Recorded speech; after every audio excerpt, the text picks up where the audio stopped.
Hello and welcome to the Soul Lounge. I am the lady DJ, Shauna Renee. And for about a year or so, Kandace Springs has been one of our quiet favorites, and it is my pleasure to have her here with us to celebrate the release of her new album, Soul Eyes. Welcome, Kandace. Hey, how are you? Good. It's a pleasure to have you. It's awesome to be here. Thank you for having us. I know you've been like really, really busy, so I truly appreciate that you've taken the time out to just come hang out with us. It's an honor, man. I'm so happy to be here with you guys. So you've been performing like every night for what, like the last how long in support of the album? Kind of since a little bit before the album and all that for the last like 4 months or so, just nonstop. Mm-hmm. So I've counted almost about 80 shows since then. Yeah, it's been good though. Really? Yeah. Now, are you one of those artists who prefers to perform as opposed to being in the studio? Or yeah, definitely. Okay. Girl, I love it. It's all about the live show when you're up there. That's what it feels. Yep, that's what it's all about. What is it? Is it the energy? Can you kind of describe sort of what makes it so special for you? Well, one of my favorite things to do, because, performing it just feels so natural, I guess. And I love performing with a very organic band. Like I have my bass player and my drummer here, and there's no gimmicks or anything. It's all real. What you're hearing, it's very live. And I guess I look up to my favorite artists I listen to, like, Nina Simone and Roberta Flack, they're all singing. They're like, and so that's, I guess I get, a rush out of that. So yeah. Those are my girls. And I talk to a lot of soul artists, and that's something that I think they miss. They kind of miss the days when it was really just about the voice. And it was about like the kind of organic connection between the audience and the singer. Yeah. Well, good. Well, I'm glad you had an opportunity to do that, or you're having the opportunity to do that, and you're here. Thank you. But before we kind of get into the new album, because I got a chance to listen to a few cuts off of it, and it's beautiful. It's a beautiful project. So congratulations on that. But I always like to start at the beginning. Okay. So like at the very beginning of your life, which started in Nashville. Yeah. And of course, anyone who knows anything about music or musical cities, we all know that Nashville is well known for country music. Yep. As it happens, my best friend is from Nashville. So I've been there plenty of times. That's awesome. So I was like, oh, okay, well, I'm not really into the country thing. She was like, no, girl, I'm going to take you to the soul of Nashville. Yep. So I've experienced it, but I want to know from your perspective, like describe the soul of Nashville for people who aren't familiar. There is a lot of soul. And my dad is a soul singer in Nashville, and he's been singing it for the last 30 plus years. And he sang backup from everyone from Shaka Khan to Aretha to Brian McKnight and all the country stars, Vince Gill, Faith Hill and stuff. And he early on, I've always been submerged in the soul section of Nashville more than the country. So they have blues, R&B, rock, everything. And he's a session singer. So early on, he got me dreaming about being a soul singer and doing that kind of stuff. And I got into jazz later. I got piano lessons from the Wooten brothers, and they live in Nashville. And man, Nashville's just great. You walk down the street and you hear music everywhere. So it's beautiful. Yeah. It is a beautiful town. I love it. I'm allowed to still live there, so it's my place. Oh, do you? Yep. So it's still home. It's still home. You haven't been enticed by the lure of the big city of the LA, New York. I love LA. I love New York. I lived in New York for 3 years. I lived in LA, but Nashville's home. I have family there, and I just love the vibes. Yeah. No, that's awesome. So talk to me about your dad. You say he was a session singer. Yeah. So obviously you kind of grew up in and around the business. Mm-hmm. So what did he teach you about the business? What did he teach you about, I guess, performing and then the music business? Because I think sometimes they're quite different. Yeah, definitely, for sure. He would sometimes take me when I was a little girl to his sessions and stuff. I'd watch him sing, and he'd talk back. He's like, let me redo that line right there. My dad's so funny, too. And then I'll go see him kill it, and he still kills it in Nashville. He has his band there at the Printer's Alley, the famous Printer's Alley in Nashville that plays every week. And just playing live, the realness. That's where I think I learned a lot of that from. And he's like, you sing from your soul, baby. That's where you go. You sing from your soul, so people will feel that. Mm-hmm. And he said, once you learn how to fake that, then you'll be... No, he's just kidding. But yeah, but my dad's funny. But he was all about authenticity. Yep, that's exactly it. And he is, yep. Yeah, and I see that carries on even now, because I'm sure you started playing when you were 10. Yeah, I started playing when I was 10. When did you start singing? Girl, I didn't even want to sing for one. That's the funny thing. My dad would... pushed me. He would get me and my younger sisters in the living room and like a little community choir, I guess you could say, who'd make us sing these old like gospel hymns, and we would start crying like we didn't want to sing. was like, I don't want to sing, Daddy. He's like, sing, baby girl, you got it. And then eventually I got more confidence. What really made me take that turn to want to sing is he gave me Norah Jones's first record. I don't know why, you know. I guess the title has come away with me. But the last song on the album is The Nearness of You, and it's a jazz standard. And I've always been obsessed with jazz. And I was like, I got to learn that song, man. It's so gorgeous. And I got the music from Books A Million, and I learned to play it, and I debuted it when I was 15, and I was hooked since. Yeah, and you named Norah Jones as one of your biggest influences, Absolutely. I assume, for that reason and for others. Yes. Yeah. And I think because she's just real. Like, she's actually singing. She's not overdoing anything. It's all about her tone. Well, you also got a piece of advice from someone else. And see, I was so excited when I read this because I didn't know this about you until recently. And, you know, with the death of Prince recently, everyone has these like incredible stories. And I've been online just reading one or watching the video. So you do too. You have this incredible story about how he influenced you. So I would love for you to share it with us. Yeah. Well, first, you want me to tell you how I met him and stuff? Yeah, okay. Give us your Prince story. Okay. We're here. So that started when back in 2014, a couple years ago, we made a video of Sam Smith's "Stay With Me," and I'm just me playing a piano and singing, and we posted it, and like literally one day later, he retweets it, and like my team hits me like, "Hey, the Prince has retweeted your video." Like, no way, I didn't believe it, and then I got a direct message from him like a day later, if even, and he's like, all your dreams about to come true, who are you? And then he said, you want to come play with my band and close my 30th Purple Rain anniversary show at Paisley Park in Minneapolis, Minnesota. And I was like, yeah, yeah, you better believe it, man. So, and we were on an airplane 3 days later. Wow. And we walk into Paisley Park, and I don't see him at first, so I'm kind of looking around, and then this door opens, and I turn around, and I'm like, and then I forgot, I didn't realize how short he was. So I was like, Prince, oh my God. So I could run up there and give him a big hug. And I just didn't even think. And he was like, oh, when I hugged him. And anyway, since then we were just really good friends. And I closed the show that night.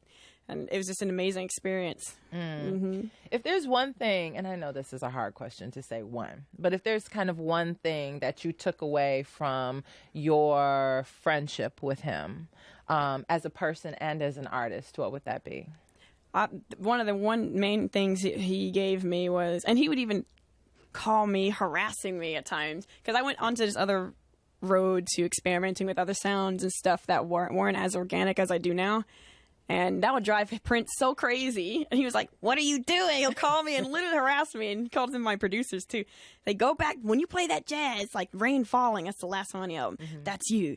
And Talk to Me, that's you. And anyway, so his advice to me was staying real to myself, like my father used to do. And eventually I got back to that. And I feel like doors have been opening and stuff. And I want to give thanks to everybody that's encouraged me for that, and Prince too. So yeah, awesome. Stay real, guys. Stay real. Exactly. Organic. Be authentic. Be true. Girl, be organic. Yeah, for real. And so that's kind of all now come together in culmination with this new album, Soul Eyes. Yes. Congratulations. Now, you've released music before. You had a self-titled EP, and I know that there was a lot of stuff out there digitally, but this is sort of like your first full-length LP, right? Yeah. All right. Girl, right. Yes. That's awesome. So let's start off with a song from the new album. And I'd like for you to kind of tell me a bit about the story behind the song. Okay, as how I found it? How you found it, what it means to you. Okay. Yeah. Right. So let's start with the first song. Can we do the title track? Yeah. Okay. Soul Eyes. So tell me about that.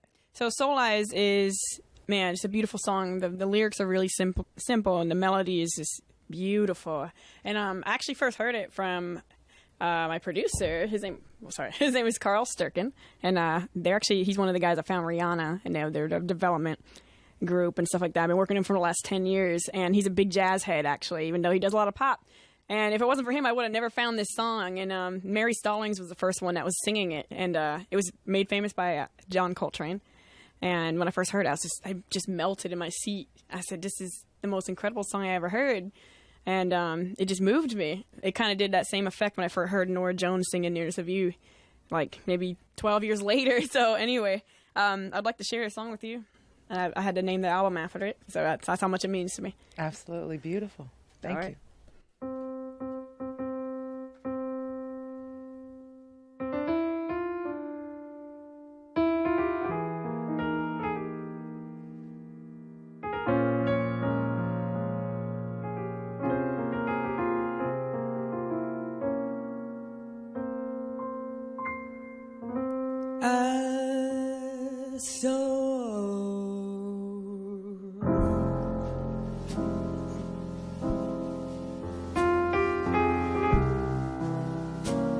I'm told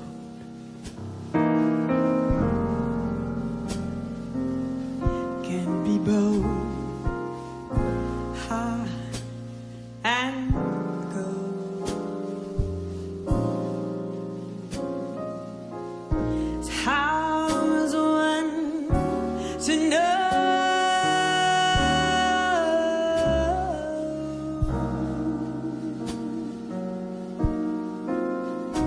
which way to go?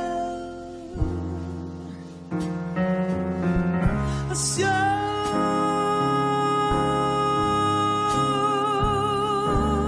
leaves mirror in the eyes,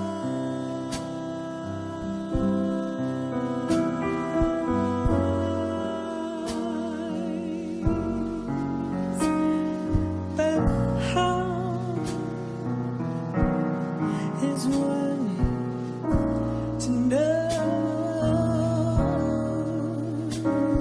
when the whole world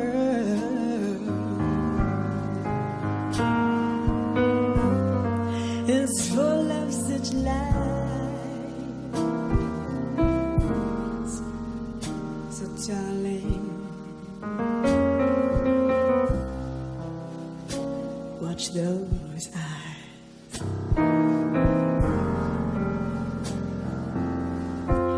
And even more, those lies.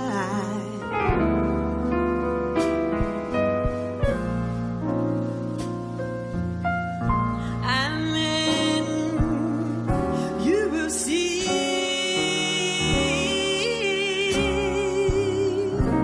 them smile for a long, long while.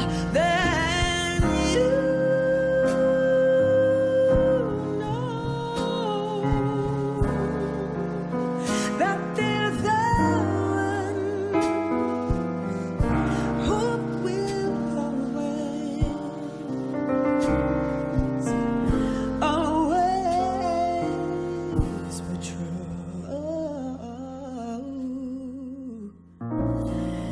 That's how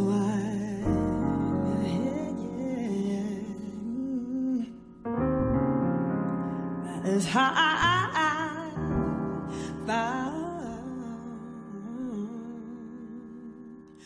found you.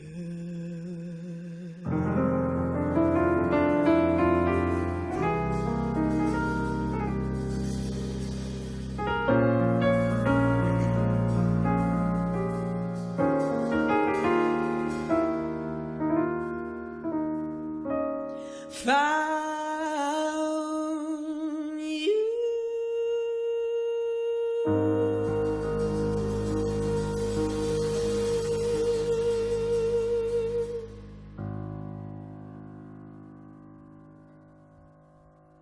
Beautiful, beautiful. We've got Kandace Springs inside the VIP room here on the Soul Lounge.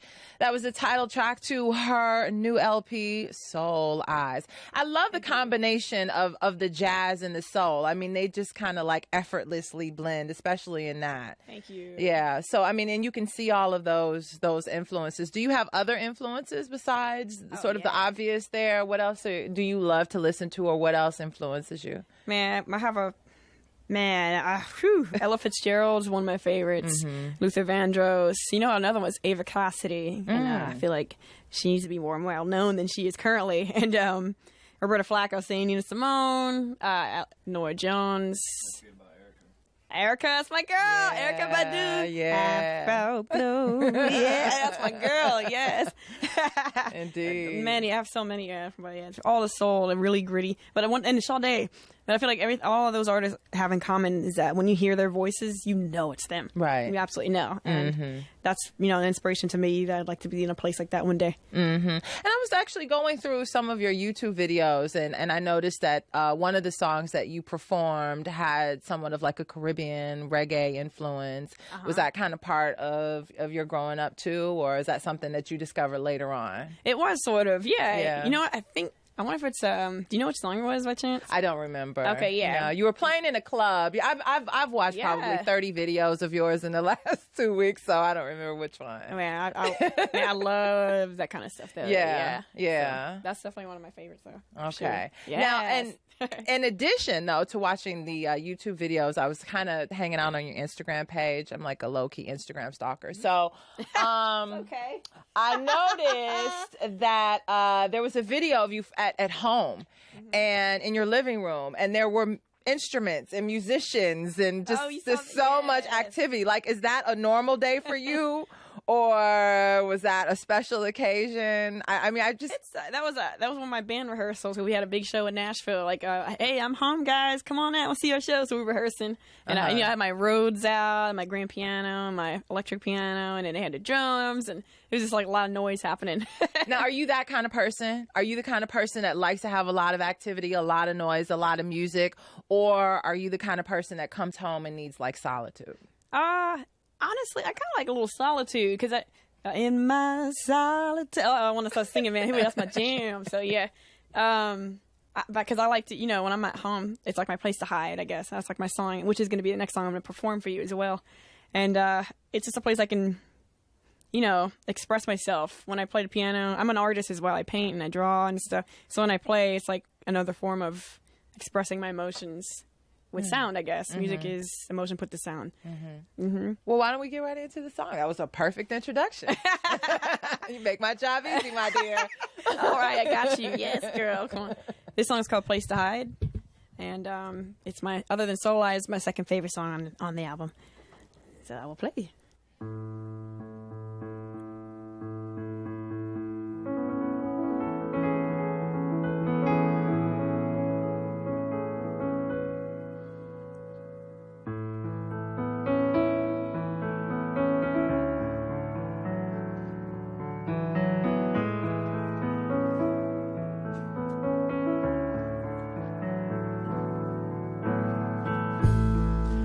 If you're lonely anytime, you can talk to me when there's trouble on your mind. I will always be here to shield you from it all, the best way that I can. Anything you want from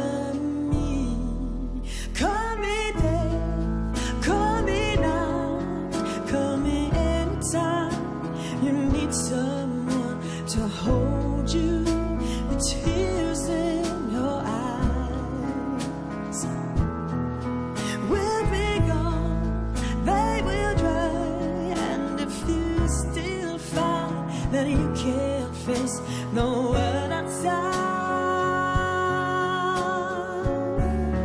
let me be your place to hide. Yeah.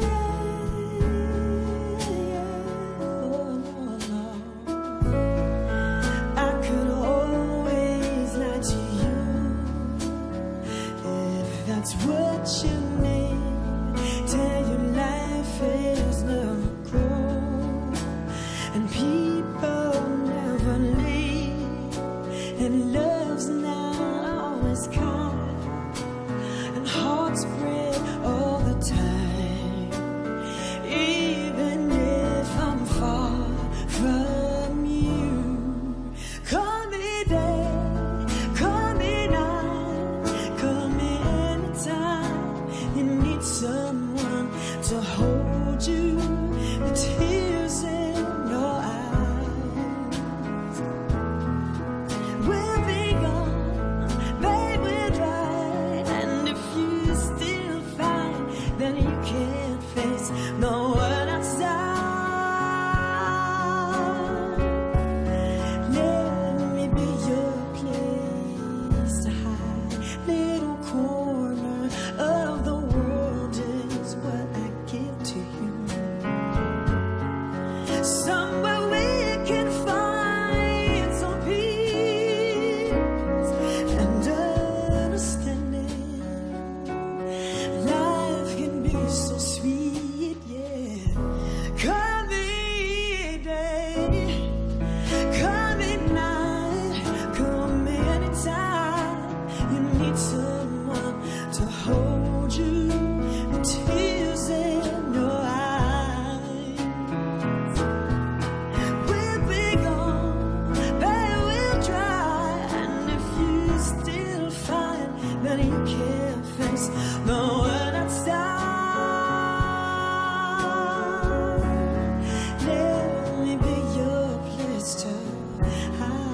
too high.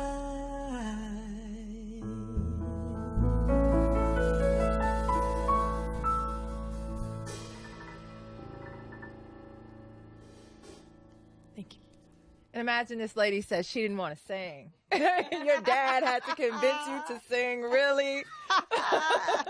Man, it took a little while. I was like, maybe I do like singing. See, this is why we are supposed to listen to our parents. We don't always want to, but sometimes they actually do know what's best, Yeah, right? you're Exactly. Right. Yep. Do you write your music? Are you a songwriter as well? I am, absolutely, yeah. Are you one of those songwriters that just comes from, because you mentioned Erykah Badu, and I love her as well. Yes. One of the things I really love about her is that it's coming straight from her gut, her heart, her being. Yep. Are you stank on it? Exactly. Are you one of those, like, is it all coming from you? Do you borrow from other people's experiences? Do you have a muse, inspiration? Honestly, all of it. Like, I listen to everybody, take influences from everybody, but ultimately I have my own, I have my own lane, I guess, if that makes sense. Yeah. Man, one of the last song on my album is called Rain Falling. I wrote that one when I was 16 years old, and it's kind of inspired by, little Stevie Wonder, but hints of George Shearing and Bill Evans and Oscar Peterson and stuff like that, a lot of the jazz greats, and but it's ultimately me, you know, and I feel like I can interpret different songs in different ways too, it's all one thing, yeah. Are you music first, lyrics later, music first? Okay. Definitely. As a musician, I can understand that. I started at the piano, and I see music in colors, if that makes sense. Like in my head, it's kind of weird, but yeah. Okay. Yeah, and then lyrics come later, but sometimes it's the other way. But yeah, that's just me though. Everybody's so different. Yeah, right. Yeah. Are you ever like afraid? Are you like, oh, I really want to get this out, but this is so raw, or this is so personal, or like, how do you get past that, or do you have like boundaries and limits that you just won't cross when it comes to what makes it into your music? It just depends. Depends on what you're writing about. Sometimes it's, man. It just depends, I guess. Yeah. You never know. Yeah. And you'll gain the courage up, like, okay, here's my heart. Right. Listen. Or they might know it's about them. Yeah. Oh, shoot. Yeah. I know. Yeah, that's true. All right. Well, before we go, I want to play a little game. I have like a series of questions that I ask everyone who comes in, and this just gives us a little opportunity to kind of get some insight, into who you are. So, if you could choose your greatest source of inspiration, like now, the thing that keeps you moving when times get really tough and you're tired and your voice isn't doing what you wanted to do, what would that be, or who would that be? Can I name two things? Sure, yeah. One's definitely my father, for sure. I wouldn't be here if it wasn't for him. And but number two is, getting to be out there promoting. I feel like the young generation hasn't had as much authentic, organic music in their lives as much. So going out there, just putting raw instruments in front of the young generation, stuff like that, and saying, hey, y'all can do this too. Y'all got it. So, that's an inspiration every day. I want to, keep that stuff, jazz music, jazz and soul alive. And to me, that keeps me going. Yeah. That's real. That's real. If you weren't doing this, what would you be doing? Okay, there's another side of me a lot of people don't know, and I'll give you some hints. So, this here. Okay, that's a car. Would you be making jewelry, driving? This is my phone. That's your phone. Okay.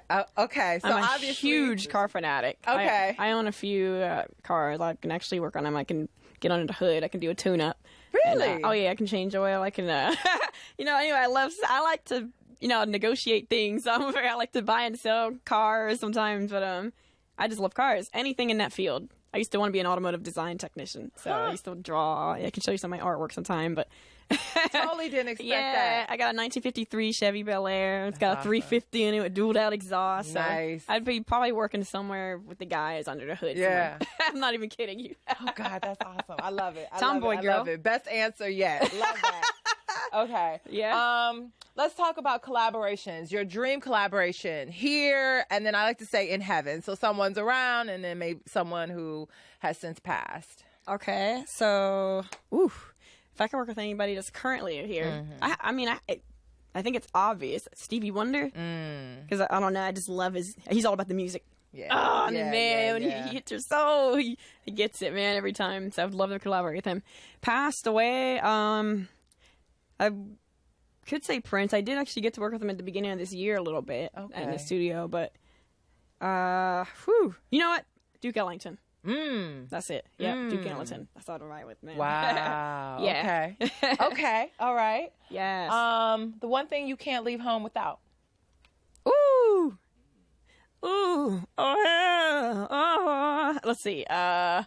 Maybe my phone. Does that count? Yeah, totally. That and Absolutely. my artwork as well. Okay. Can I name 2 things? I want to. Okay, no, that's my fine. artwork. Yes. Do you draw when I you're on the draw. road? Yes. And does that kind of calm you? Absolutely. All right. That's why I used to draw before I did anything, and I actually got to draw a picture and give a portrait of Prince, and it's actually hanging at his facility to this day. And anyway, that's one of the greatest things I ever got to do in my life. So Yeah. absolutely, yeah. Absolutely wonderful. Okay. Thank you. Well, yeah, that was fun. Okay, one more question: analog or digital?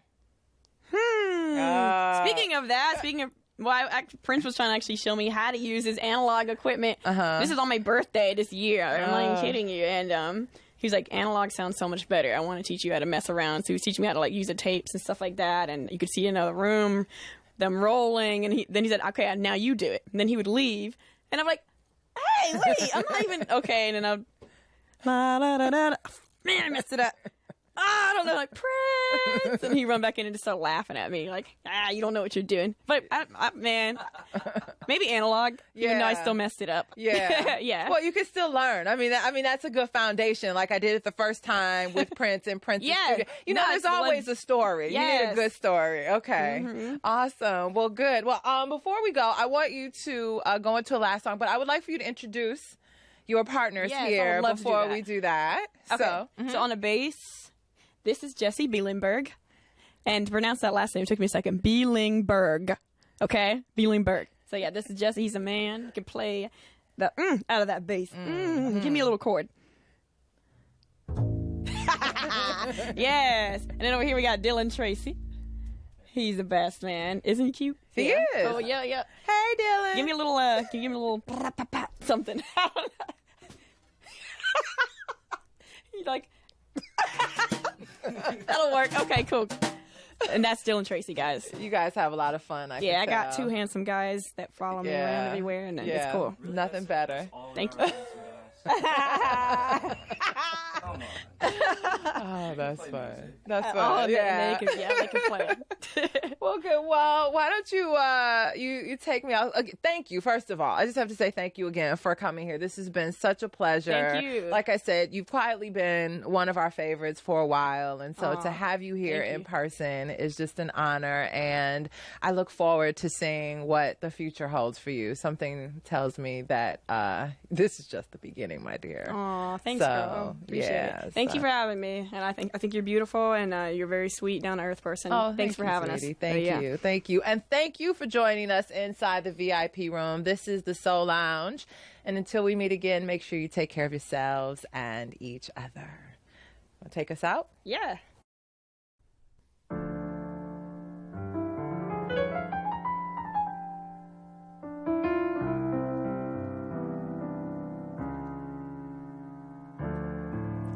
The first time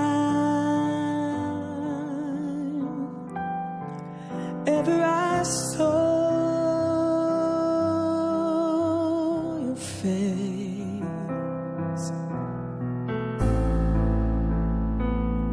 I thought the sun rose in your eyes,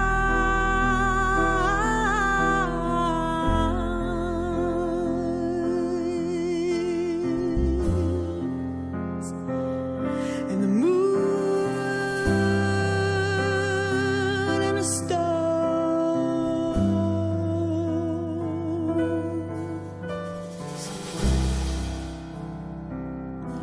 were the gifts you gave to the dark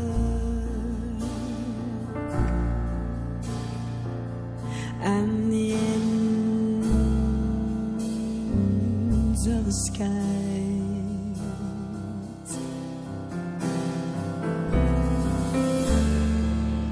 And the first time, ever I kissed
First time ever I saw your face,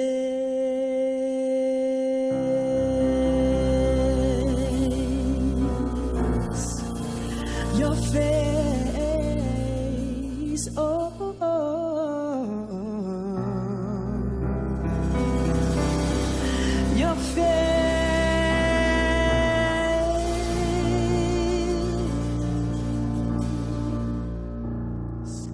your